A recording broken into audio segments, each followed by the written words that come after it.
Oi, eu sou Elisama Santos, escritora, consultora em disciplina positiva e comunicação consciente e mãe de 2, Miguel e Helena.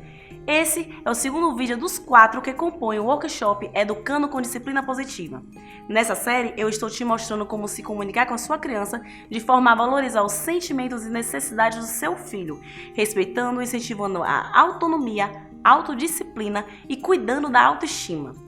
Enfim, te ajudando a educar um adulto mais pleno e alinhado com a sua melhor versão.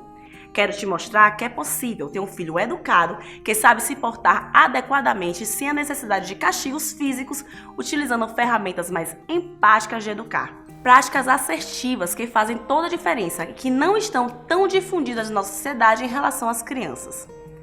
Na aula passada, eu te falei sobre a contradição entre a forma tradicional de educar e o adulto que buscamos para o futuro. Uma educação baseada na dor, na culpa, na vergonha e nos castigos físicos e psicológicos não desenvolve em seu filho a capacidade de cuidar dele mesmo. Eu já te falei que acredito que os pais não são proprietários dos filhos e que o nosso papel é cuidar deles até que eles se cuidem sozinhos.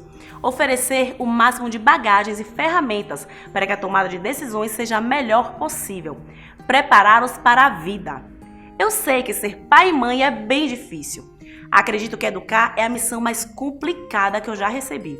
E pesquisando e observando bastante, eu encontrei na comunicação não violenta ferramentas que têm me ajudado muito a seguir tendo os melhores resultados com essa missão tão desafiadora.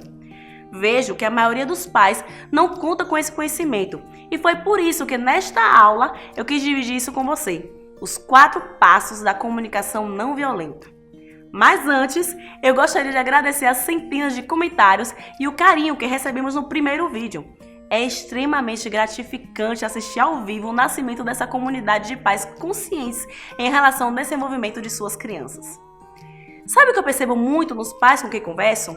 Que nós temos a impressão que a infância é apenas uma fase e que as dificuldades que temos na educação vão passar com o crescimento. Contamos a história da nossa infância e não percebemos o quanto elas refletem na vida adulta, nos relacionamentos, na forma de ver o mundo e, principalmente, na forma que nos vemos. A cada estudo, a cada livro lido, a cada sessão de terapia, eu constato que o que vivenciamos quando crianças não fica na infância, mas nos marca por muito e muito tempo. Certa vez, eu estava conversando com amigas em um restaurante. Éramos muitas mulheres na mesa, mais de 10. Mulheres incríveis e fantásticas das mais diferentes idades e características, mas com uma coisa em comum. Todas tínhamos problemas com a nossa autoestima. Quando falamos sobre insuficiências, todas tinham pelo menos 5 reclamações a fazer sobre si mesmas. Não eram magras o suficiente, inteligentes o suficiente, belas o suficiente, bem-sucedidas o suficiente. Acredito que se eu te pedir para preencher a lacuna entre o não sou e o suficiente, você também terá inúmeras palavras para utilizar. Não seria muita coincidência tantas pessoas diferentes vivendo a mesma dor? Agora quero que você preste atenção na criança pequena mais próxima. Já viu como ela se ama? Nenhum recém-nascido deixa de chorar por medo de perder o amor dos pais. Ele sente e comunica. Simples e fácil assim. Ele sabe que merece amor, respeito, carinho, atenção por ser quem ele é. Onde, nesse caminho entre o nascimento e o dia de hoje, perdemos a nossa capacidade de amar quem somos, de lidar com as nossas falhas e sentimentos, de nos julgar merecedores de amor e respeito. Olhando a criança ao seu lado, você percebe que existe algo muito lindo, importante e forte e que você perdeu e que é a sua missão proteger e cuidar em seu filho? Você consegue perceber que muitas de nossas dificuldades nos relacionamentos, das nossas dores e sofrimentos poderiam ser evitados se não fôssemos analfabetos emocionais? Se não fôssemos calados com a palmada, o castigo, enfim, o medo e a culpa?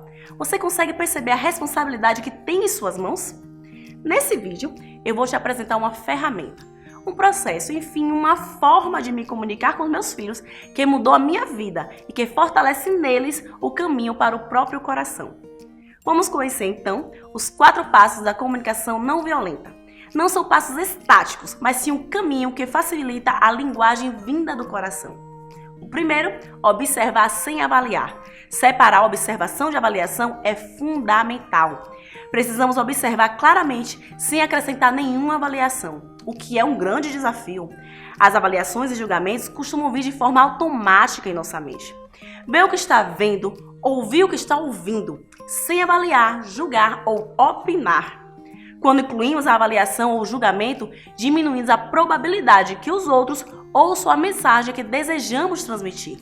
Em vez disso, é provável que eles a escutem como uma crítica e assim resistam ao que dizemos.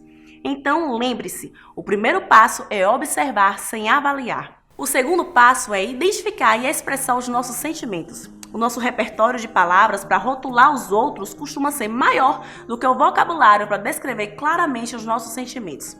Passamos mais de 15 anos em escolas e, honestamente, durante todo esse tempo, quantas vezes te perguntaram como você estava se sentindo?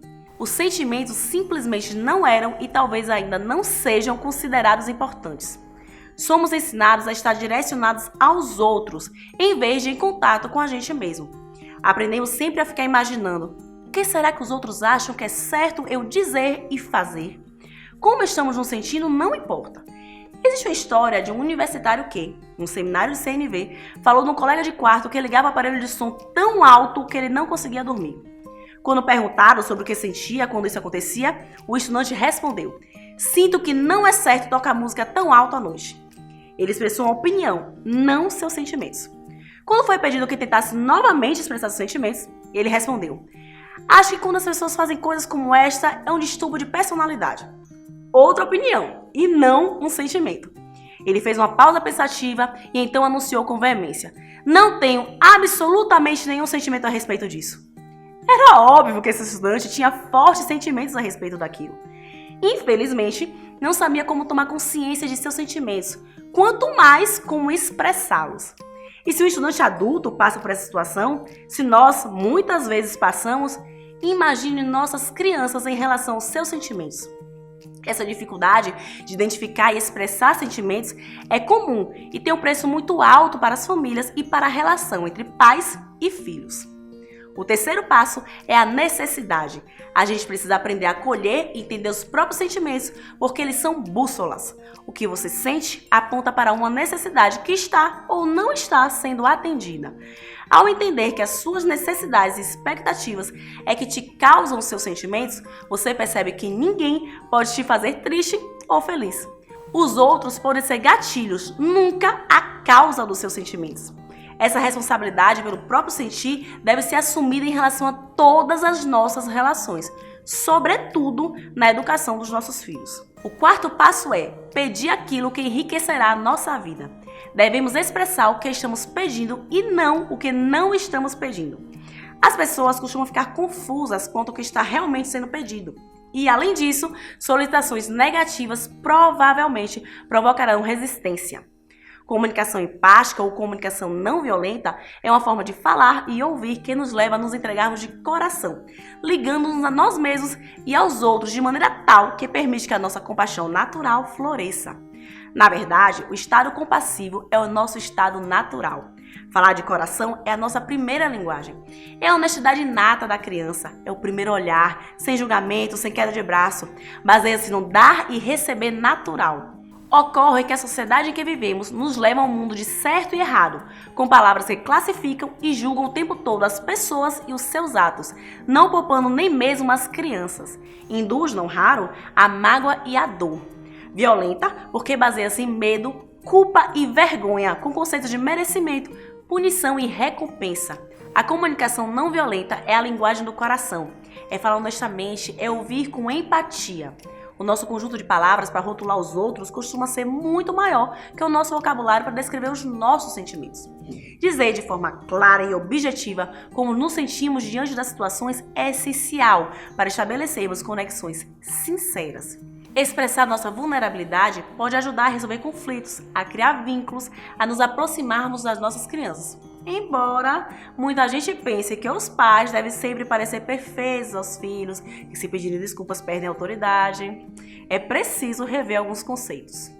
Vou te contar o caso de uma mãe que tinha 2 filhos e a queixa de que o filho mais velho, de 5 anos, estava muito agressivo, batendo nela e no irmão constantemente. Utilizando os recursos que eu estou começando a te ensinar aqui, ela conseguiu perceber que a criança não tinha nada a ver com a peste que ela falava que o filho era, e assumiu a responsabilidade por cuidar de si como mãe e utilizar com a criança uma comunicação não violenta. E o resultado foi tão interessante que na última vez que nos encontramos, ela comemorava que havia 15 dias que o menino estava bem mais tranquilo e não batia em mais ninguém. Percebe que aquele problema que a mãe via nas ações do filho, na verdade, estava refletindo um problema de condução dela? Agora, muita gente me pergunta por que eu estou compartilhando essas informações. Descobrir uma nova forma de me relacionar com os meus filhos foi tão transformador que eu precisava espalhar este conhecimento para o mundo. Entender os meus próprios processos e as consequências da educação tradicional na minha vida me fez querer fazer melhor e ir além. Eu acredito que cada criança que é criada com respeito, aprendendo mais sobre si e sobre o outro, sendo incentivada a ter autonomia, autodisciplina e autoconfiança, será alguém mais feliz, mais pleno e mais alinhado com a sua melhor versão.